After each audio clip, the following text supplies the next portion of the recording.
న్యాయం కావాలి అంటుంది. మరి అంత గోసేమొచ్చింది?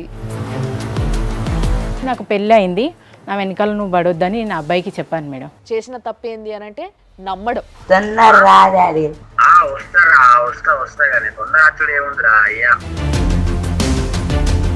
మాటలతోటి మెస్మరైజ్ చేయటం అనేది ఇతని దగ్గర బాగా ఉంది. అబార్షన్ చేపిస్తాం మేడం, నాకు ఇప్పుడు పిల్లలు వద్దు. సొంత పిల్లోడ్నే తీయించేద్దామన్నాడు. నీ కొడుకుని ఎలా చూసుకుంటాడో అనే ఒక ఆలోచన రాలేదా నీకు ఎప్పుడు? నేను కరెక్ట్ ఉంటే సరిపోతుంది, నాకు ఎవరితో నేను సంబంధం. వాళ్ళకు కూడా ఒక ఈగో ఉంటుందిగా. మిమ్మల్ని పెంచి పెద్ద చేసి మీకు ఇంత జీవితాన్ని ఇస్తే ఆ అమ్మాయిని నేను అక్కడ పెట్టుకుంటా, అక్కడ పెడతాను ఊరి దగ్గర, ఇక్కడ నేను చూసుకుంటా అని చెప్పి. ఈడొక తీస్మార్కాను సంథింగ్ ఏదో ఇట్స్ గోయింగ్ ఆన్. క్యాబ్జెమినీలో సాఫ్ట్వేర్ దానికి ట్రైనింగ్కి వెళ్తా అంటే 10 lakhs ఖర్చు. ఆమెదే కేసు నడవలేదు, నీదెంత ఆఫ్టర్ ఆల్ 4 years అని. పెళ్లిల మీద పెళ్లిళ్ళు, అంత అందగాళ్ళ అమ్మాయిలు. అందగాళ్ళు కాదు, అంత మోసగాళ్ళు. పెద్దలందరి మధ్య పెళ్లి చేసుకోండి, పెళ్లి చేసుకునేటప్పుడు ప్రీ మ్యారిటల్ అగ్రిమెంట్ రాయించుకొని పెళ్లి చేసుకోండి. ఎంత బాధ్యత లేకుండా ఎట్లా తయారైనరంటే మనుషులు. కానీ ఈ శృతి లేని సంసారం అంటారు చూసిర్రా, ఎట్లా చేస్తున్నారో మరి వీళ్ళు ఇంట్లో ఆ మొగుళ్ళతోని సంసారం నాకు అర్థమైతలేదు.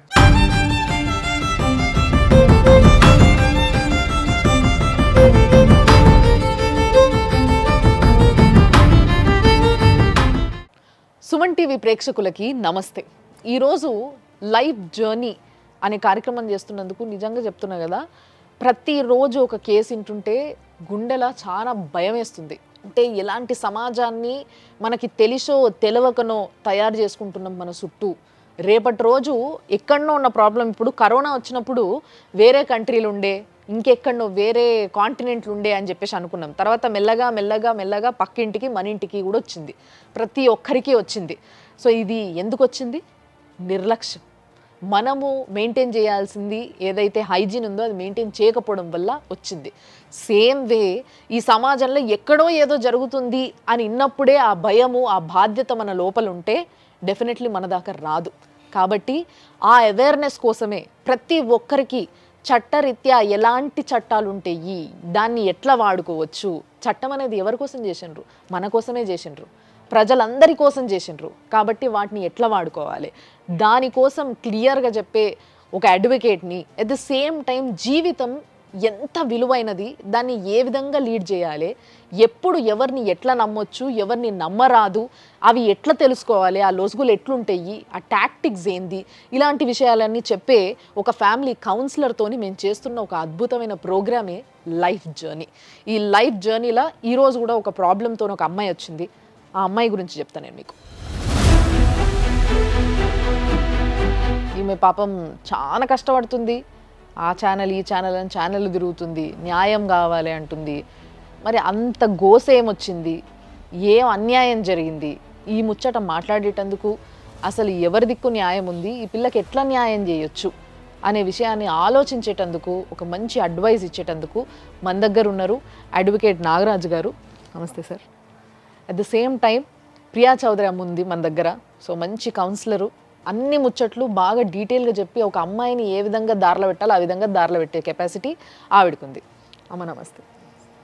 సో మరి ఇద్దరు సమక్షంలో మనం ఇప్పుడు ఆ సమస్యతో వచ్చిన ఆడపిల్లను కూడా పిలుద్దాం. అమరామ నమస్తే. నీ పేరమ్మా? రాధిక మేడం. రాధిక.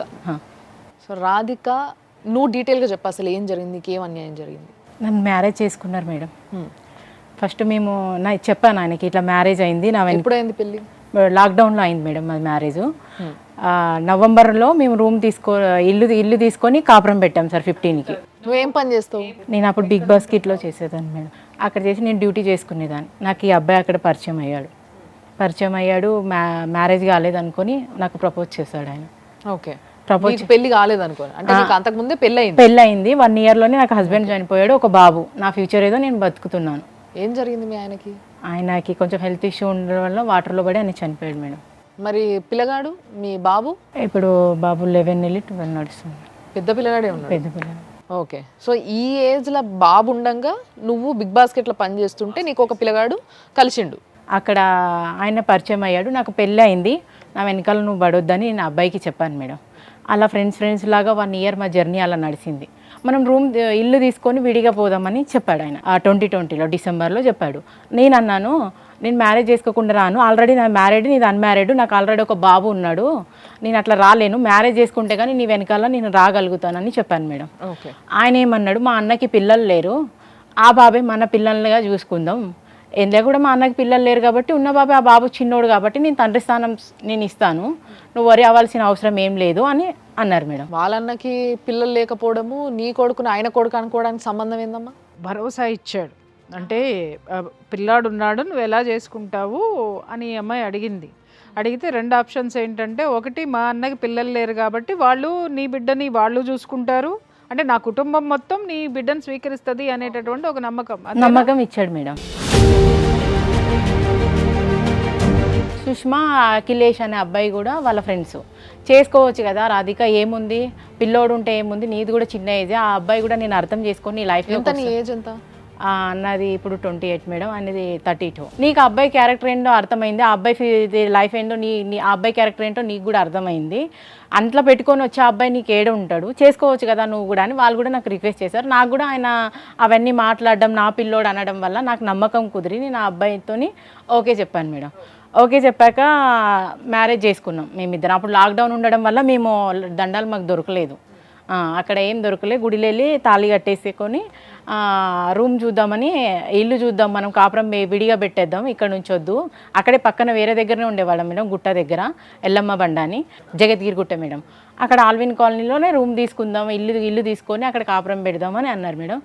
కాపురం పెట్టాక ఆయన పంజగుట్టలో డ్యూటీ చేసేటోడు, నేను బిగ్ బాస్కెట్లో డ్యూటీ చేసేదాన్ని. ఏం డ్యూటీ అమ్మా?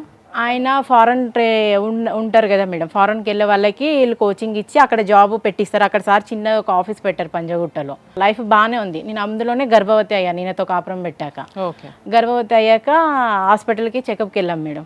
జగద్గిరి గుట్ట దగ్గర నా ఫ్రెండ్ని అడిగాను, జగద్గిరి గుట్ట దగ్గర బస్ స్టాప్ దగ్గర కళ్ళు దుకాణం ఉంటుంది రాధిక, మీరు వచ్చి అక్కడ లేడీ డాక్టర్ చాలా బాగుంది, చైతన్య ఆమె పేరు, మీరు వచ్చి ఒకసారి అక్కడికి చెకప్ చేసుకో అని చెప్పింది మేడం. నేను మా హస్బెండ్ వెళ్ళాం. వెళ్ళాక ఇట్లా నాకు పీరియడ్స్ రాలేదని నేను చెప్పాను, కన్ఫర్మేషన్ అయింది ప్రెగ్నెన్సీ టిప్స్ అని చెప్పాను. మీరు ఒకసారి హౌసింగ్ బోర్డులో వెళ్ళి స్కానర్ తీసుకురండి, ఎన్ని మంత్స్ అనేది నాకు తెలుస్తుంది, స్కాన్ తీసుకురండి అని మేడం చెప్పింది మేడం. చెప్పాక వెళ్ళి స్కానింగ్ తీసుకొచ్చాం. ఇప్పుడు 2వ నెల ఏడిసి 3వ నెల అమ్మాయి గర్భవతి అయిందని మా హస్బెండ్కి చెప్పారు మేడం. చెప్పాక ఆయన ఏమన్నాడు, అబార్షన్ చేపిస్తాం మేడం, నాకు ఇప్పుడు పిల్లలు వద్దు అని చెప్పాడు. ఎందుకు? ఆయనకి అంతలోపు జాబు అక్కడి పంజగుట్ట దగ్గర మేడం జాబ్ తీసేస్తారని దీంట్లో ఉండేనంట, జాబ్ లేదు నాకు అని అన్నాడు. ఇంటికి వచ్చాక చెప్పాడు, నాకు అక్కడ ఏం చెప్పలే. ఇప్పుడు నిన్ను పెళ్లి చేసుకునేటప్పుడు అతనికి జాబ్ ఉందా? ఉంది మేడం, 10,000 జీతంతో పెళ్లి చేసుకున్నాడు. ఆ సంగతి అతనికి తెలుసు కదా, తెలుసు. పెళ్లి చేసుకుంటే పిల్లలు పుడతారన్న సంగతి కూడా తెలుసు కదా మేడం. ఏం చదువుకున్నాడమ్మా ఆయన? బీటెక్ కంప్లీట్ అయిన. బీటెక్ కంప్లీట్ అయిన పెద్ద మనిషికి జీతం సరిపోదు అన్నప్పుడు, పిల్లలు అప్పుడే వద్దనుకున్నప్పుడు ముందే జాగ్రత్త పడ్డం అనేటటువంటిది, ముందు జాగ్రత్త చర్యలు పెద్ద మనిషికి తెలీదా? నేను అబార్షన్ చేసుకోను, ఏదున్నా మనం చూసుకుందాం బాబునని నేను అక్కడ నుంచి ఇంటికి వచ్చేస్తాం మేడం. ఇంటికి వచ్చేసాక వాళ్ళ ఊరు ఒక డాక్టర్ మల్లేష్ ఆయన పేరు, కరీంనగర్ దగ్గర గంగిపల్లి సార్, ఆ ఊరు డాక్టర్కి కాల్ చేశారు, నా అమ్మాయి ఇట్లా ప్రెగ్నెంట్ ఉంది, మెడిసిన్ ద్వారా ఏమైనా పోతుందా ఈ అమ్మాయికి అని ఆయనకి మెడిసిన్ అడిగాడు. ఇప్పుడు 8 మంత్స్ అన్న నా ముందే అడిగాడు సార్. ఎందుకు అట్లా మెడిసిన్ అడుగుతున్నావు అంటే, నేను ఊరికే అడుగుతున్నా ఏంటి అని, అంతే అని నాకు చెప్పాడు సార్. దాని తర్వాత ఆయన పైకి వెళ్ళిపోయాడు, ఏం మాట్లాడారో నాకు అక్కడ తెలియదు. దీని గురించి డిస్కషన్ రాలే మీ ఇద్దరికి, ఎందుకు వద్దంటున్నావు, నేను చూసుకుంటా, ఇవేం రాలే అన్నా నేను. అంటే నాకు ఇప్పుడు జాబ్ లేదు కదా, అంతగా ఏం చేస్తున్నా, నేను వచ్చే 10,000 నుంచి నేను ఏం పోషిస్తా అది ఇది అని చెప్పాడు మేడం. కాదమ్మా, పెళ్లి అంటే ఏంటి, ఎంజాయ్మెంట్ కోసం చేసుకున్నారా మీరిద్దరు? బిడ్డలు అనే కాన్సెప్ట్ లేదా? పెళ్లి అన్న తర్వాత బిడ్డలు అనే వాళ్ళు ఉండరా? ఉంటారు మేడం అన్నా నేను. అంటే సరేలే రాధిక ఉండనిలే, నేనేదో ఇప్పుడు వద్దని అనుకుంటున్నా, ఉండనిలే, నేను అట్లా ఏం చేయను, అబార్షన్ ఏం చేయించాను అని అన్నాడు మేడం. అన్నాక ఒక 15 days అలా వదిలేశాడు మేడం. చెకప్ కని వెళ్ళాక సార్తోని మాట్లాడాలి నేను, మేడం నాకు ఫోన్ నెంబర్ ఇవ్వని చైతన్య మేడం దగ్గర సార్ డాక్టర్ది నెంబర్ తీసుకున్నాడు. నువ్వు అబార్షన్ చేపిస్తా అని అన్నావంట కదా బాబు, మీ వైఫ్కి ఇష్టం లేదంట, నువ్వు అబార్షన్ ఎందుకు చేపియాలనుకుంటున్నావు అని అన్నాడు. అన్నాక అవును సార్ నేను చేయాలని, అప్పటికి మళ్ళీ ఆయన డ్యూటీ వెళ్ళిపోయింది. డ్యూటీ లేదు మేడం, నేను ఒక్కదానే డ్యూటీ చేసేదాన్ని బిగ్ బాస్కెట్లో, ఆయనకి జాబ్ లేదు అప్పుడు. నీకెంతమ్మా సాలరీ? నాకు 15,000 మేడం. నేను బయట కూడా వేరే వర్క్ చేసేదాన్ని, కుకింగ్ కూడా వేరేగా అపార్ట్మెంట్లో చేసుకునేదాన్ని మేడం. అట్లా ఒక 25. కాదమ్మా, ఆడపిల్లవి బయట వంట చేసుకుంటా, పిల్లగాన్ని చూసుకుంటా, ఇటు బిగ్ బాస్కెట్ల పని చేసుకుంటా ఇంత చేస్తున్నావు, మరి నీ మొగుడు ఒక ఉద్యోగం సంపాదించుకోలేడా? నీకు బిడ్డ బీటెక్ చదివి, అది కూడా నువ్వేం చదువుకున్నావమ్మా? నేను 5th చదువుకున్నా మేడం కర్ణాటక. 5th క్లాస్ చదివి నువ్వు 25,000 అమ్మాయి సంపాదిస్తుంటే బీటెక్ చదివిన గాడిదకి 10,000 ఉద్యోగం పోగొట్టుకోవడం తెలిసింది. వెళ్ళి సార్తో ఇట్లా ఇప్పుడు డ్యూటీ లేదు సార్, మా వైఫ్కి ఒక్కదానికే ఉంది, ఇప్పుడు మేము రెంట్ ఏం కట్టుకోవాలి, ఇంట్లో సరుకులు ఏం తెచ్చుకోవాలి, ఇలా మా ఇష్యూ ఉంది సార్ అని అన్నాడు. అది డాక్టర్తో మాట్లాడాడు సార్ మేడం, మా హస్బెండ్ మాట్లాడితే డాక్టర్ ఏమన్నాడు, మీ వైఫ్కి ఇష్టం లేనిదే మేము బలవంతంగా ఒక పిండాన్ని మేము చంపేయలేము, నువ్వు దీంట్లో నన్ను ఎక్కువ ఇన్వాల్వ్ చేయొద్దు, ఏదైనా ఉంటే ఆ అమ్మాయి పేరెంట్స్ కానీ మీ పేరెంట్స్ని కానీ తీసుకొచ్చి నువ్వు మాట్లాడి ఏదైనా చేసుకో, దాన్ని నన్ను ఇన్వాల్వ్ చేయొద్దు, నువ్వు వెళ్ళిపోని. ఇందాక నేను అడగలేదు, నేను పెళ్లి చేసుకునే ముందు వాళ్ళ ఇంట్లో మీ ఇంట్లో చెప్పి చేసుకున్నారా? ఒప్పించలేదు. నువ్వు కూడా మీ తల్లి తండ్రితో మాట్లాడలే. నేను చెప్పాలని అనుకున్నా మేడం, ఇప్పుడు ఏం నువ్వు చెప్పొద్దు రాధిక, నాకు డ్యూటీ లేదు, ఏం చేస్తాడు ఆయన అది ఇది అని అడుగుతారు, ఆ 10,000తో నువ్వు ఏం సంపాదించి బావ ఎట్లా చూసుకుంటావు, మ్యారేజ్ అయిన అమ్మాయినని లేనిపోని క్వశ్చన్స్ ఆన్సర్లు అన్నీ అడుగుతారు, నేను అంత హెడేక్ పెట్టుకోలేను, నా మీద నీకు నమ్మకం ఉందా లేదా, నేను మా అమ్మ మీద ఒట్టేసి నేను తీసుకెళ్తున్నా, వస్తావా రావా నువ్వు, ఇప్పుడు నాకు 4 నెలలు 5. ఇక్కడ ఇంకో విషయం అర్థమవుతలే నాకు, వాళ్ళ ఇంట్లో కూడా మాట్లాడలే మేడం. మరి అట్లాంటి మనిషి, మా అన్నకి కొడుకు లేడు, పిల్లలు లేరు, వాళ్ళు కూడా మంచి చూసుకుంటారు నీ కొడుకుని, పోదాము అందరం కలిసి ఉందాం అన్నాడు అని నువ్వే చెప్తే ఇందాక. మరి ఎట్లా లాజిక్ ఎట్లా కుదురుతుంది చెప్పు, నువ్వు చెప్పు నాకు. ఆయన అలా చెప్పాడు మేడం నాకు, నేను నమ్మేశాను అన్ని విధాలుగా ఆయన. ఈ అమ్మాయి స్ట్రాంగ్గా ఉంది, కానీ ఇక్కడ ఒక 2 యాడ్ ఆన్ అయ్యారు ఫ్రెండ్స్ అనేటటువంటి వాళ్ళు స్ట్రాంగ్గా ఈ అమ్మాయికి ఒక నమ్మకం కుదిర్చారు. ఆ నమ్మకం కుదిర్చిన తర్వాత ఈ అమ్మాయి ఏం చేసిందంటే పూర్తిగా అతన్ని నమ్మింది. ఏంటి, వీళ్ళిద్దరూ కూడా సపోర్ట్ చేశారు అంటే నేను చేసే పని కరెక్టు అనేది ఆ అమ్మాయిలో ఒక ఆలోచన వచ్చింది. రాగానే ఇక్కడ వాడు గేమ్లు ఆడడం మొదలుపెట్టాడు. అటు వాళ్ళ పేరెంట్స్కి తెలియద్దు, ఇటు వీళ్ళ పేరెంట్స్కి తెలియద్దు. మీ ఆడపిల్లలు ఎక్కడ మోసపోతున్నారంటే, అమ్మ ఒక మగవాడు మిమ్మల్ని నమ్మించేంత వరకు కూడా చాలా అద్భుతంగా మాట్లాడతాడు. ఎవరైతే పెళ్లి చేసుకునేటప్పుడు పేరెంట్స్కి చెప్పద్దు, సీక్రెట్గా చేసుకుందాం అన్నటువంటివి 100కి 90 కేసులు రోడ్డు మీద పడినాయి. ఎందుకు అనంటే ఇటు పేరెంట్స్ కానీ అటు పేరెంట్స్ కానీ సపోర్ట్ చేయకపోవడం. రెండోది ఏంటంటే, ఒకవేళ సపోర్ట్ చేయడానికి వచ్చిన ఏదో ఒక పేరెంట్ వీళ్ళిద్దరిలో ఎవరో ఒకళ్ళు విడిపోవాలి అనుకుంటే రెండో వైపు ఉన్నటువంటి పేరెంట్స్ వీళ్ళకి బలమైన సపోర్ట్ ఇచ్చి విడదీయటము. నేను కరెక్ట్ ఉంటే సరిపోతుంది, నాకు ఎవరితో నేను సంబంధం అనే ఒక యాటిట్యూడ్ బాగా పెరిగిపోయింది మధ్య, పెరిగింది. ఇలాంటివి అయిపోయినప్పుడు మళ్ళీ వెనక్కి వెళ్తున్నారు. పేరెంట్స్ దగ్గరికి వెళ్తే పేరెంట్స్ ఏం చేస్తారు, మీ వివరాలు వాళ్ళకి ఏం తెలుసు, మీరేం మాట్లాడుకున్నారు ఏం తెలుసు, మీకేమవుతాయి. ఇంకొకటి, వాళ్ళకు కూడా ఒక ఈగో ఉంటుందిగా, మిమ్మల్ని పెంచి పెద్ద చేసి మీకు ఇంత జీవితాన్ని ఇస్తే వాళ్ళని కాదనుకుని ఎవడో ముక్కు మొహం తెలియనాన్ని నమ్మేసేసి వాడి చేత మీరు 3 ముళ్ళు ఏం చేసుకున్న తర్వాత ఆయన కూడా ఎప్పుడు చెప్పాలనిపించలేదా తల్లికి? మరి ఒక్కదానికి అన్నారు నాకు వేరే మ్యారేజ్ చేస్తాము అంటే, నేను అన్నాను నాకు ఆ అబ్బాయిని పెట్టుకునేలా ఉంటే నేను మ్యారేజ్ చేసుకుంటాను, నాకు కొంచెం టైం ఇవ్వండి, ఇప్పుడే కదా నేను కోలుకుంది, 1 ఇయర్లోనే ఒక లైఫ్ ఇట్లా అయింది, నా ఫ్యూచర్ నాకన్నా నా కొడుకు చూసుకునేవాడు నాకు ఇంపార్టెంట్ లైఫ్లో, నాకు అట్లాంటి వాళ్ళు ఎవరైనా వచ్చారంటే కంపల్సరీ మీకు చెప్తాను, నాకు సంబంధాలు చూడొద్దని చెప్పాను. ఇక్కడ పాయింట్ దొరికిందా మీకు? నా కొడుకుని బాగా చూసుకునే వాళ్ళు వస్తే నేను ఆలోచిస్తానని. ఇప్పుడు ఈ అమ్మాయి వాడితోటి మాట్లాడేటప్పుడు ఈ కాన్వర్సేషన్లో ఈ అమ్మాయి ఆల్రెడీ చెప్పుండి ఉంటుంది. చెప్పినప్పుడు దాన్ని వాడు క్యాచ్ చేసి, ఇటు మన్నున్నాడు, ఇక్కడ నేనున్నా, అక్కడ మమ్మ నాన్న ఉన్నారు అని చెప్పేసి మొత్తం ఈ అమ్మాయి వాడి ఫోకస్ అంతా కొడుకు మీద పెట్టాడు, ఈ అమ్మాయి మీద కాదు. సో ఈ అమ్మాయి ఇమ్మీడియట్గా నమ్మింది. అందుకని కొడుకు విషయం వచ్చేసరికి తల్లిదండ్రులు కనిపించలేదు, ఇటు ఎవరు ఏమీ కనిపించలా, ఆ పిల్లవాడు మాత్రమే కనిపించాడు. నాకు అన్ని విధాలుగా నాకన్నా ఇంపార్టెంట్ నా కొడుకుకి ఇంపార్టెంట్ ఇస్తున్నాడు. సరే, ఒక తల్లిగా నువ్వు అట్లా ఆలోచించడంలో తప్పు లేదు, కానీ ఈ రోజు నీకు నష్టం జరిగితే నీ కొడుకు కూడా జరిగినట్టే కదా. ఇప్పుడు నీ మచ్చ నీ కొడుకు కూడా అంటుతుంది కదా, అది కూడా ఆలోచించుకోవాలి. సరే చెప్పు, తర్వాత ఏమైంది? మళ్ళీ తెల్లారి నేను డ్యూటీకి వెళ్ళాను మేడం. డ్యూటీకి వెళ్ళాక 4 o'clockకి రాధికి ఇంకొకసారి చెకప్ ఉందంటే మనం వెళ్దాం పదా అని చెప్పాడు. ఓకే, వెళ్ళాం మేడం. 6కేమో వెళ్ళాం డాక్టర్. డౌట్ రాలేదు అప్పటికి? ఏ డాక్టర్? Same doctor madam. ఆయన ఎప్పటి నుంచో అంటుండు కదా, వద్దు పిల్లగాడు వద్దు, పిల్లొద్దు, ఇప్పుడు అబార్షన్ చేయించుకో అని. నాకు మామూలుగా ఏదైనా చెకప్ 2 రోజులకి చెకప్కి ఎట్లా వెళ్తారు తల్లి ఆల్రెడీ? సరే ప్రేమ గుడ్డిది కావచ్చు, ప్రేమించును పెళ్లి చేసుకున్నావు, అక్కడ వరకు బాగానే ఉంది. తర్వాత మళ్ళీ నీ కొడుకు గురించి, ఇప్పుడు నీ కడుపులున్న పిల్లనో పిల్లగాని గురించి కూడా ఆలోచించుకోవాలి కదా. మా సొంత పిల్లోడినే తీయించేద్దామన్నాడు, నీ కొడుకుని ఎలా చూసుకుంటాడో అనే ఒక ఆలోచన రాలేదా నీకు ఎప్పుడు? కానీ బాబుని మాత్రం ఎక్కడ కూడా నాకు డౌట్ రానట్టుగా చాలా బాగా చూసుకున్నాను నేను. నీ కొడుకు ఏమని పిలుస్తాడు ఆయనని? డాడీ డాడీ అని పిలుస్తాడు ఇప్పుడు కూడా. దీనికి ఈ అమ్మాయి లొంగిపోయిందమ్మా. మెడిసిన్ రాశారు, వామిటింగ్స్ అవుతుంటే వాళ్ళు కూడా ఒకసారి బెడ్ మీద పండుకొని చెకప్ చేయించారు.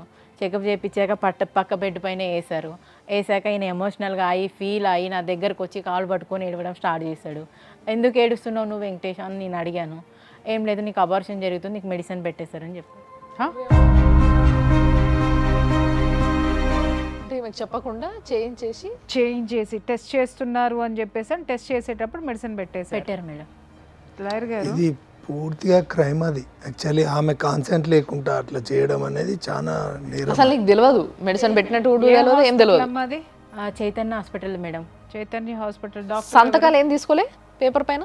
తీసుకున్న అవి చింపేశాడు మేడం. ఆయన ఎక్కడ పెట్టాడో తెలియదు నాకు.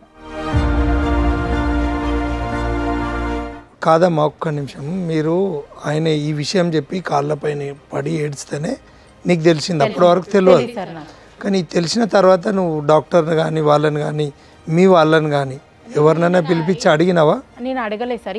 ఈయనతో గొడవ పెట్టుకుంటే సిస్టర్ వచ్చింది. సిస్టర్ వచ్చి మీ వైఫ్కి ఏమన్నా బట్టలు ఉంటే మీరు తీసుకురండి ఇంటికి వెళ్ళి, అమ్మాయికి ముసపేట తరలిస్తాం మేము, ఇక్కడ అబార్షన్ కాదు ముసపేటలని చెప్పారు. ఓకే, నీకు పెళ్ళైంది, భర్త చనిపోయిండు, నీకు ఒక కొడుకు ఉన్నాడు, ఇవన్నీ భర్త చనిపోయాను కాబట్టి ఈయనని పెళ్లి చేసుకున్నావు కాబట్టి లీగలే. కానీ ఈయనకి ఇంకేమన్నా పెళ్ళిళ్ళైనాయా? ఈయనకి మొన్న డిసెంబర్లో 16వ తారీఖు అయింది సార్. మొన్న డిసెంబర్లో అంటే నిన్ను పెళ్లి చేసుకునే కంటే ముందు నేను అడిగేది. లేదు. ఒక్క విషయం అమ్మా, నీకు అబార్షన్ అయినప్పటికీ ఈయన పెళ్లి చేసుకున్నప్పటికీ ఎంత తేడా ఉంది టైము? 4 years ఉంది, 3 years ఉంది మేడం. నేను ఉండదలుచుకోలేదు నీతో, నాకు నీ మీద నమ్మకం లేదు.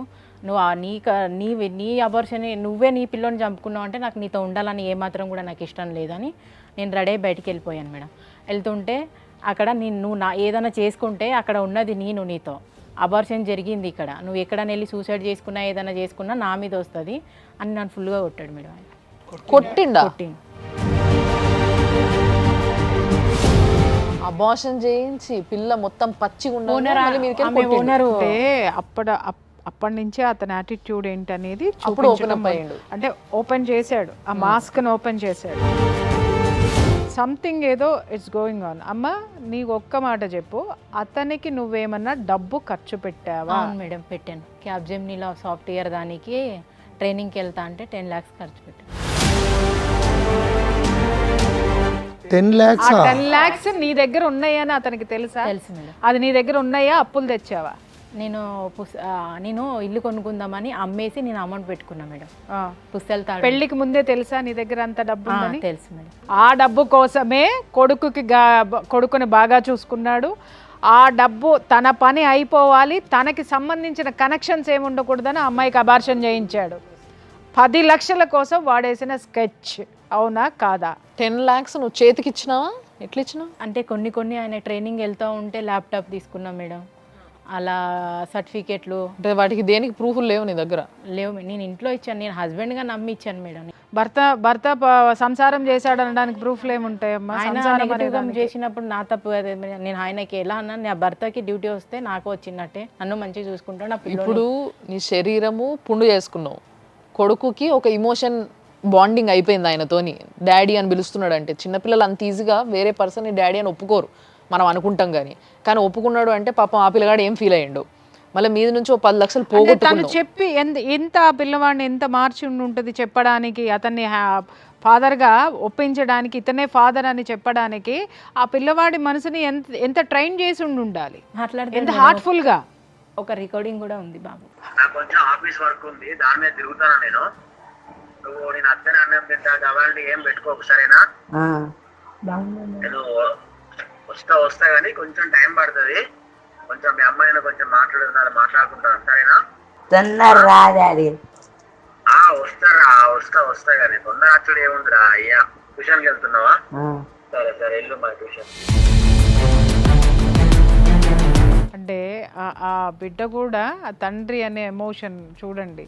తొందర రా డాడీ, ఏమైనా ఫీల్ అవుతున్నావా, నేను వస్తాలే అంటే మంత్రముగ్ధుల్ని చేయటం అంటారు, మాటలతోటి మెస్మరైజ్ చేయటం అనేది ఇతని దగ్గర బాగా ఉంది. అతను కట్ చేసుకోవడం కూడా చాలా స్మూత్గా కట్ చేసుకుంటూ వచ్చాడు. ఎక్కడికక్కడ చూడండి, అతను పని అయిపోయేంత వరకు అమ్మాయితో సంసారం చేశాడు. ఎప్పుడైతే ఈ బిడ్డ అనేటటువంటి అతను మొత్తం పూర్తి స్కెచ్ తోటి వచ్చాడు. అతను బాగుపడడానికి ఒక పెట్టుబడి, ఇంకొకటి ఈ అమ్మాయి అయితే అతని మీద ఆధారపడదు, ఇంకొకటి అమ్మాయికి చదువు లేదు, అమ్మాయికి వెనక వాడు మోసం చేసినా అడిగే వాళ్ళు ఎవరు లేరు. నేను చెప్పాను మేడం, వాళ్ళకి షాపింగ్ చేసి బట్టలు కూడా ఇచ్చి పంపేదాన్ని, వాళ్ళ అమ్మకి వాళ్ళ అక్కకి. ఆహా, ఇవన్నీ కూడా జరిగినాయి. నీ దగ్గర నుంచి బట్టలు తీసుకున్నారు, అన్నీ తీసుకున్నారు, మళ్ళీ పెళ్లి చేశారు. ఈ రోజులలో చాలా మంది ఈ అవేర్నెస్ తీసుకొస్తున్నారు. ఆడపిల్లని ఎట్లా పెంచినాం, ఆడపిల్ల ఏం బట్టలు వేసుకుంది, ఇవన్నీ కాకుండా ఇవన్నీ కూడా కన్సిడర్ అవుతాయి, కాదని నేను అనటలేను. కానీ వీటితో పాటు మొగపిల్లగాడిని, మొగోడు వాడేంది ఎట్లయినా పెరుగుతాడు, అడ్డగాడి లెక్క ఎట్లా పెరిగితే అట్లా సరిపోదు, మంచిగా పెరగాలి. ఇంకొక పెళ్లి చేసేసి దుమ్ము దులుపుకున్నారంటే మీరు మనుషుల, పశువుల, రాక్షసుల, ఇంకా ఏ జాతికైనా చెందినటువంటి వాళ్ళ, నాకు అర్థం కాకడుతా. మీ ఊళ్ళో జనాలు ఉంటే మీ ముఖం మీద ఉమ్మాలి నిజంగా. ఒక ఆడపిల్లని, ఒక బిడ్డ తల్లిని పట్టుకొని ఇంత మోసం చేసి 10 లక్షలు తీసుకొని నీ కొడుకు ఆ విధంగా మోసం చేసి వెళ్ళిపోతే సిగ్గు లేకుండా మళ్ళీ ఇంకెంత కట్నం తీసుకొని చచ్చినారు. ఆ కట్నం తీసుకొని మళ్ళీ ఇంకొక ఆడపిల్ల గొంతు కోసారా? ఇప్పుడు మొన్న డిసెంబర్లో అయిన పెళ్లి అరేంజ్ మ్యారేజ్ అయినా? ఇప్పుడు ఇల్లు కట్టారు మేడం వాళ్ళు కొత్తగా, దానికి 40 లక్షలు అయ్యాయంట. మా డాడీ ఇట్లా వేరే అమ్మాయిని మ్యారేజ్ చేసుకోమంటున్నాడు, ఆ అమ్మాయిని నేను అక్కడ పెట్టుకుంటా, అక్కడ పెడతాను ఊరి దగ్గర, ఇక్కడ నేను చూసుకుంటా అని చెప్పి. ఈడొక తీస్మార్కాను, ఈడికి ఇద్దరు పెళ్ళాలు కావాలి, ఈడు పోషించుకుంటానికే గతి లేదు. ఇట ఆడపిల్లల సొమ్ము మీద బతికే ఎంతమంది ఉన్నారంటే చెప్పులు దండేసి మిమ్మల్ని గాడిద మీద ఊరేగించాలరా దరిద్రులారా. మీ బతుకులు తగలయ్యా. సార్ ఇక్కడ ఒక్కసారి మీరు చెప్పాలి సార్, ఏంటంటే ఈ పిల్లని పెళ్లి చేసుకొని ఇప్పుడు ఈ పిల్ల దగ్గర ఉన్న 10 లక్షలు మింగేటందుకు చేసుకున్నాడు, ఆ విషయం క్లియర్గా అర్థమైపోయింది. తర్వాత ఇల్లు కట్టినప్పుడు 40 లక్షలు అప్పు అయిందని ఇంకొక ఆమెను పెళ్లి చేసుకున్నారు. అంటే ఆ పిల్లకి తెలుసా నువ్వు ఉన్నావని? తెలీదు మేడం. అన్నాక నేను వెళ్ళిపోతా, పోలీస్ స్టేషన్లో కేసు పెడతా అని చెప్పాను. ఓకే, నేను ఊరికే క్యాజువల్గా అన్నా, నువ్వు అట్లా ఏం ఫీల్ కాక రాధిక, నువ్వు ఏమంటావని అన్నా అని చెప్పి. అంటే ఆ పిల్ల జీవితం కూడా అన్యాయమే ఇక్కడ, మళ్ళీ కొడుకు ఇమోషనల్గా. ఇది ఎట్లా చూడాలి సార్, దీన్ని ఏ విధంగా ఇది చేయొచ్చు, ఏ కేసు వేయచ్చు? అమ్మ, నువ్వు ఈ జరిగిన ఇష్యూలా నేను అడుగుతున్నా, మీరు ఏదైతే అబార్షన్ ఇష్యూ అప్పుడు మీరు ఏదైనా పోలీసును సంప్రదించిండ్రు? లేదు సార్, వెళ్ళనివ్వలేదు, బయటికి వెళ్ళనివ్వలేదు. ఫింగర్ ప్రింట్ కూడా ఆయన, మా ఇద్దరిది ఒకటే నడుస్తుంది. ఎవరికి కాల్ చేసినా కూడా ఆయన నేను పండుకున్నాక నా ఫోన్ చెక్ చేస్తాను.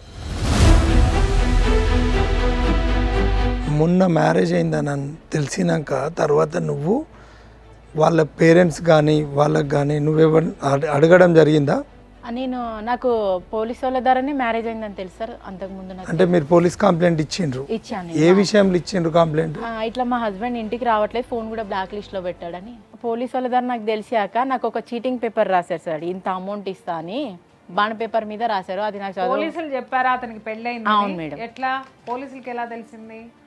వాళ్ళు కంప్లైంట్ ఇచ్చాక డిసెంబర్లో 26 కంప్లైంట్ ఇచ్చాను మేడం.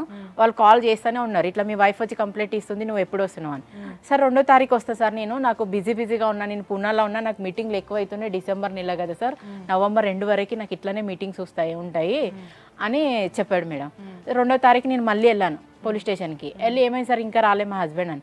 వస్తున్నా సార్, నవంబర్ 10కి వస్తా, షోర్గా వస్తా అని చెప్పాడు. మళ్ళీ నవంబర్ వెళ్ళాను మేడం నేను పోలీస్ స్టేషన్కి. అప్పుడు వెళ్ళాక మళ్ళీ నేను నెక్స్ట్ టైం 20కి అట్లా వస్తాను అన్నాడు. సార్ మీరు ఆయనకి టైం ఇస్తున్నారా, మీరు ఆయనకి టైం ఇస్తున్నారా అడిగాను నేను. లేకుంటే మీడియా ముందుకు వెళ్తా, మీ నుంచి కాకుండా ఎన్నిసార్లు నేను పోలీస్ స్టేషన్ చుట్టూ తిరగాలి అని నేను సీరియస్ అంటే న్యాయం జరగకపోతే నేను మీడియా దగ్గర కన్నా పోయి న్యాయం చేసుకోగలుగుతాను. ఏ పోలీస్ స్టేషన్ అమ్మా నువ్వు? మియాపూర్, ఆల్విన్ కాలనీ దగ్గర మియాపూర్ పోలీస్ స్టేషన్. అంటే పెళ్లి సూపుల్లోనూ, నిశ్చితార్థాల్లోనూ, తాళిగట్టే విషయంలోనూ బిజీగా ఉన్నట్టున్నాడు షాపింగుల్లో.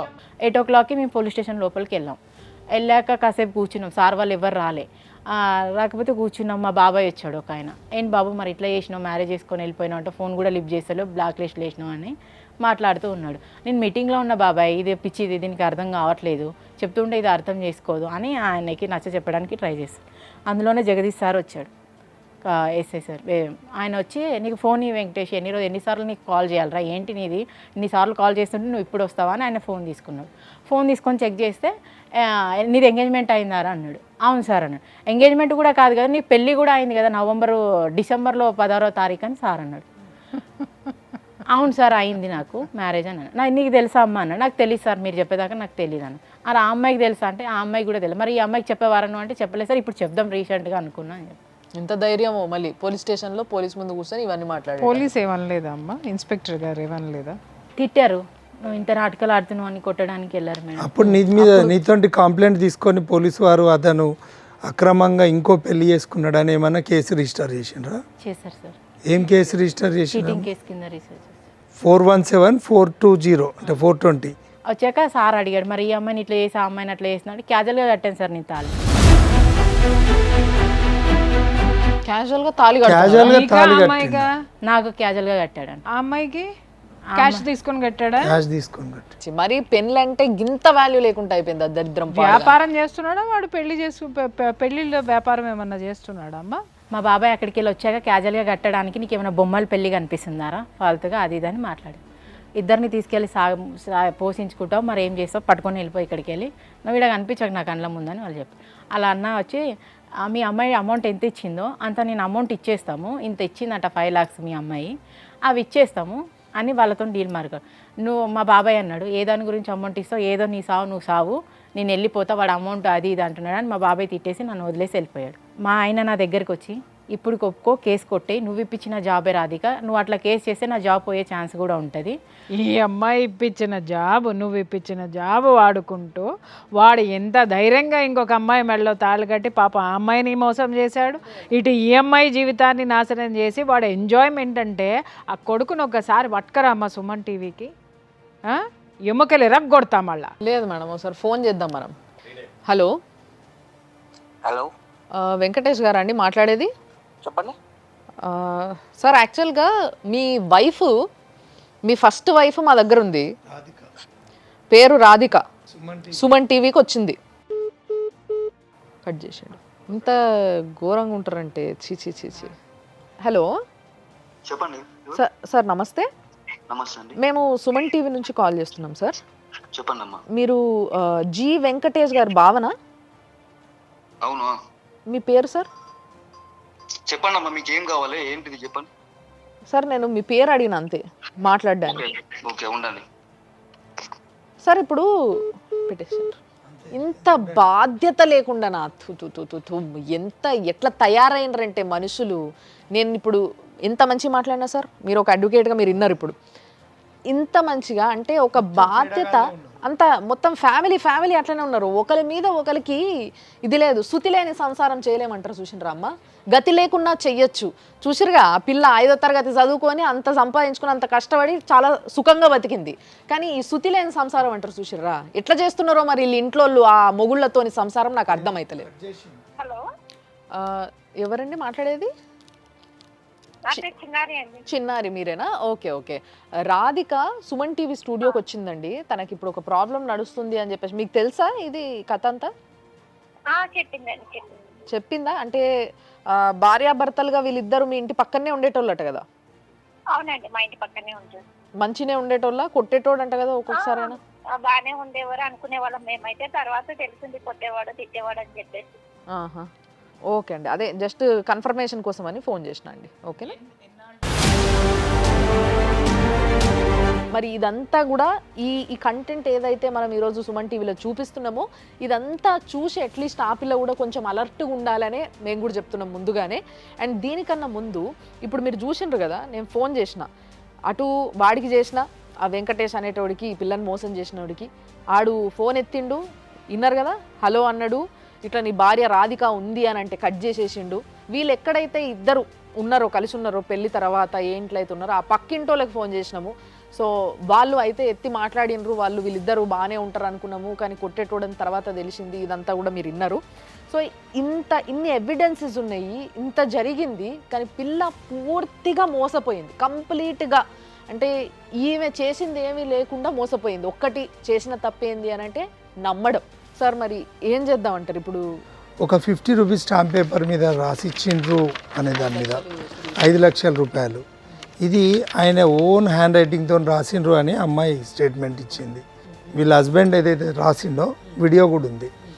ఎప్పుడు రాసిండు అంటే పోలీస్ స్టేషన్లో ఈమె కంప్లైంట్ ఇచ్చి ఒక 3-4 టైమ్స్ వాళ్ళు తిరిగితే పోలీస్ వాళ్ళు పిలిస్తే వచ్చిన తర్వాత అక్కడ ఉన్నటువంటి పరిస్థితుల్లో తీసుకొని పోయాడు ఉన్నటువంటి పరిస్థితుల్లో పోలీస్ వారు అతని మీద పూర్తి ఎంక్వైరీ చేసిండ్రు. కానీ వీడు ఒక పశువుగానే మనం ట్రీట్ చేయాలి. ఎందుకంటే వీడు ఒక సమాజంలో అసలు వీడు బతకాల్సినోడు కాదు. పోలీస్ వారు ఖచ్చితంగా వాళ్ళ డ్యూటీ వాళ్ళు చేసిన ఎంక్వైరీ చేసిండ్రు. కానీ రిజిస్టర్ చేసిన కేసులు మాత్రం సరిపోవు. ఈమెకు జరిగిన అన్యాయానికి వాళ్ళు పెట్టిన సెక్షన్ సరిపోవు. 417, 420 అనేది ఓన్లీ చీటింగ్ చేసిండ్రు అనేది వాస్తవం. కానీ ఒక అమ్మాయి పోలీస్ స్టేషన్కి వచ్చి ఆమెను చేసి అబార్షన్ అయినందుకు డాక్టర్ పైన, దాంట్లో బాధ్యులైన వాళ్ళందరిపైన కూడా అది చాలా క్రిమినల్ కేసెస్ పెట్టవచ్చు. అయితే అందరి మీద కూడా 376 కూడా అట్రాక్ట్ అవుతుంది. అంటే 7 స్టెప్స్ ఆఫ్ మ్యారేజ్ అనేది హిందూ మ్యారేజ్ యాక్ట్ చెప్తుంది. కానీ ఏ అవసరం లేదు. ఒక అమ్మాయి ఆమె ఉన్నది, అక్కడ అబార్షన్ అయిన ఎవిడెన్స్ ఉంది, ఇక్కడ ఇంటి పక్కన ఎంక్వైరీ చేసిండ్రు, మళ్ళీ వాడు మ్యారేజ్ చేసుకున్నాడు. ఇంతమందిని వదిలేసిన ఏదైతే పోలీస్ ఎంక్వైరీ చేసిండ్రు మీరు ప్రాపర్గా, కానీ అమ్మాయికి న్యాయం జరిగే దిశగా చేయలేదు అని నేనైతే ఖచ్చితంగా చెప్తున్నా.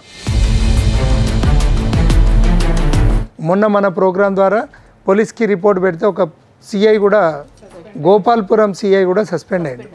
ఎందుకంటే ఫస్ట్ అచీవ్మెంట్ మనది. ఎందుకంటే ఆయన మన ఒక ఇష్యూ కాకుండా లాట్ ఆఫ్ అలిగేషన్స్ ఉన్నాయని చెప్పి మన ఛానల్ ద్వారా మనం పోలీస్ వారికి మనకి ఇన్ఫర్మేషన్ పాస్ చేస్తే దీని ద్వారా బ్లాస్ట్ అయితే ఒక పోలీస్ ఆఫీసర్ కూడా సస్పెండ్ అయినటువంటి సందర్భం. దాన్ని మనం సుమన్ టీవీ ద్వారా వాళ్ళకు భరోసా ఇచ్చినాం. ఒక అచీవ్మెంట్ జరిగింది. అబార్షన్ ఆమె కాన్సెంట్ లేకుండా చేయడం అనేది చాలా నేరం. అది మర్డర్ కేసు కంటే డేంజర్. దాని మీద ఒక యాక్టే తీసుకొచ్చిండ్రు. ఈ పేపర్ ఏదైతుందో ఈ పేపర్ మీద రాసినటువంటి వాడు ఎవడైతే బాధ్యులు ఉన్నారో వాళ్ళపైన కూడా ఒక్కసారి ఇలాంటివి చేస్తే సమాజంలో కొంతమందికి మీరు న్యాయం చేసినట్టు ఉంటుందని తెలియజేసుకుంటూ, మీరు చేసిన ఏదైతే సెక్షన్స్ ఉన్నాయో అవన్నీ కూడా ఆల్టర్ చేసి ఈ అమ్మాయికి న్యాయం చేయాల్సిందిగా మేము సుమన్ టీవీ తరఫున మీకు మనవి చేసుకుంటూ, ఒకవేళ మీరు చేయని పక్షంలో ఆమె పక్షాన మేము భరోసాగా నిలబడి ఖచ్చితంగా న్యాయం జరిగే వరకు కూడా మేము ఆమె వెంట ఉంటామని చెప్పి నేను ప్రామిస్ చేస్తున్నాను. మేడం, ఇంకోటి అంటే ఇట్లాంటి కొడుకును కన్నా తల్లిదండ్రులు ఎవరైతున్నారో వాళ్ళు కూడా కో-అఫెండర్సే. అంటే వీళ్ళందరూ కలిసి ఒక మ్యాచ్ ఫిక్సింగే. వాళ్ళకి మేడం 10 ఇయర్స్ నుంచి వాళ్ళ అన్న మ్యారేజ్ చేసుకున్న ఆమె ప్రూఫే లేదంట, తాళి కట్టినట్టు. ఆమెదే కేసు నడవలేదు, నీదెంత ఆఫ్టర్ 4 ఇయర్స్ అని వాళ్ళ కరెక్టే అమ్మా. 10 ఏళ్ల కిందట అంటే వాళ్ళ అన్న కూడా 2 పెళ్ళిళ్ళు చేసుకున్నాడా? ఫ్యామిలీ పెళ్ళిళ్ళ మీద పెళ్ళిళ్ళు. అంత అందగాళ్ళ అమ్మాయిలు? అందగాళ్ళు కాదు, అంత మోసగాళ్ళు. సో దయచేసి పోలీస్ వాళ్ళకు కూడా మా విన్నపం, మీరు చెయ్యాలనుకున్నారు కాబట్టి మీరు పెట్టాల్సిన కేసు పెట్టిర్రు, నేను కాదని అంటలేను. బట్ స్టిల్ ఇంకా ఏమేం చెయ్యొచ్చు? అసలు ఇంత అన్యాయంగా ఎటువంటి పాపం తెలియని ఓ పిల్లని ట్రాప్ చేసి ఇట్లా చేయడం ఎంత ఘోరమో, ఎలాంటి సమాజాన్ని మనం క్రియేట్ చేస్తున్నామో తెలిసి మనం ఊకుంటే ఎలాంటి సమాజాన్ని మనము తయారు చేస్తున్నాము అనేది ఒక్కసారి ఆలోచించాలి. దయచేసి మీరు అందరూ కూడా ఆలోచించాలని సుమన్ టీవీ తరపున నేను రిక్వెస్ట్ చేస్తున్నాను మిమ్మల్ని. సో ఇలాంటి స్టేజ్లో ప్రతిదీ కోల్పోయి సర్వం ఆయన అనుకొని బతికిన పిల్ల పరిస్థితి, ఆమె మెంటల్ స్టేటస్ ఎట్లుంటుంది, దానికి తగ్గట్టుగా మీరు తనకి ఏ విధంగా కౌన్సిల్ చేస్తారు?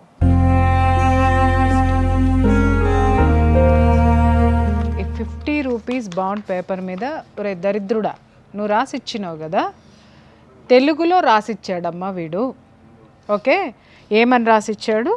నేను ఈ అమ్మాయితో 4 సంవత్సరాలు నేను ఉన్నాను కాబట్టి నేను ఈ అమ్మాయికి 5 లక్షల రూపాయలు కాంపన్సేషన్గా ఇస్తున్నాను, ఇక నుంచి మాకే విధమైనటువంటి సంబంధము లేదు. అండర్స్టాండ్?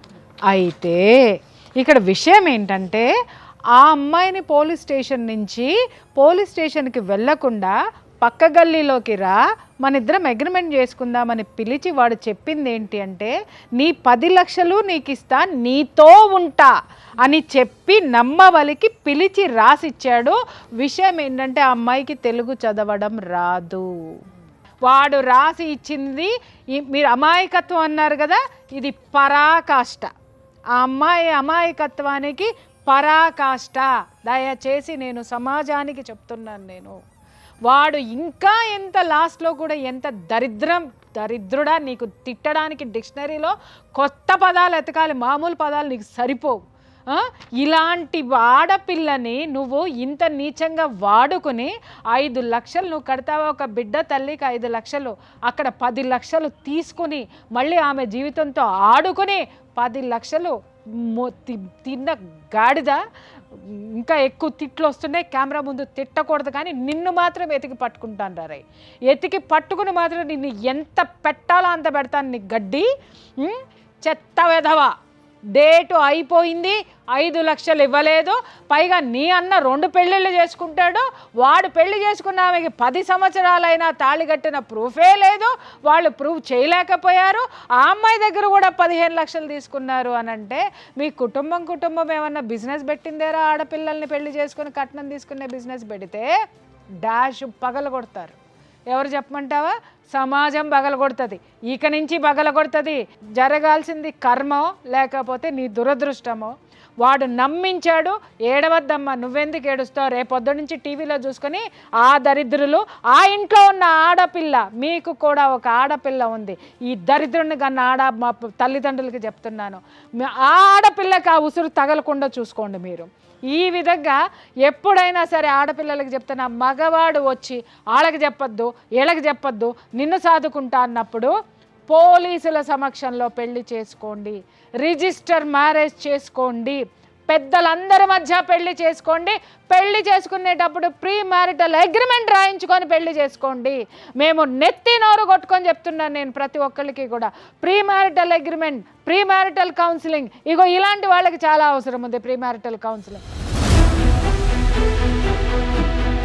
ఈ పిల్లకి జరిగిన అన్యాయంకి తప్పకుండా సుమన్ టీవీ ఎంత చెయ్యాలంత చేస్తుంది. ఇలాంటివి జరగకుండా చూడాలి సమాజంలో అన్న ఒక సమాజంలో ఒక సిటిజన్కి ఉండాల్సిన బాధ్యత ఏదైతుందో ఆ బాధ్యతని మేమైతే తీసుకుంటున్నాం, మీరు కూడా తీసుకోవాలని కోరుకుంటున్నాం. అట్ ది సేమ్ టైం మా రిక్వెస్ట్ ఏంటంటే సుమన్ టీవీ నుంచి సార్, మియాపూర్ ఈ సైబరాబాద్ సిపి అవినాష్ మహంతి గారు చాలా స్ట్రిక్ట్ ఆఫీసర్ అని విన్నా నేను. మీ దాకా వచ్చిందో లేదో తెలియదు, కానీ మీరు ఒకవేళ చూస్తే డెఫినెట్లీ ఇది సాల్వ్ అవుతుందన్న నమ్మకం మాకుంది. ఇది పర్సనల్గా సుమన్ టీవీ మీ పైనున్న మర్యాదతోని, మీ పైనున్న ఒక మీ ఎలాంటి ఆఫీసరో మీరు తెలిసి మేము పెడుతున్న రిక్వెస్ట్ ఇది. ఈ అమ్మాయి కేసుని కొంచెం చూడండి, ఈ అమ్మాయికి న్యాయం జరిగేలా చేయండి. ఇది చిన్న రిక్వెస్ట్, ఈ ఒక్క పని మీరు చేసి పెట్టండి ప్లీజ్. Please sir, please.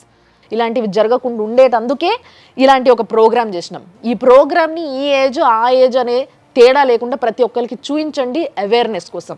ఇట్లాంటి వాళ్ళు ఉంటారు, ఇట్లా జాగ్రత్తగా ఉండాలి అనే విషయం చాలా క్లియర్గా మేడం చెప్పిన మాటల్లో, ఇటు అడ్వకేట్ గారు ఇచ్చిన సలహాల్లో చాలామందికి చాలా నాలెడ్జ్ వస్తుంది. దానికోసం చేస్తున్నాం ఇది. కాబట్టి దయచేసి అర్థం చేసుకోండి, చూస్తూనే ఉండండి సుమన్ టీవీ.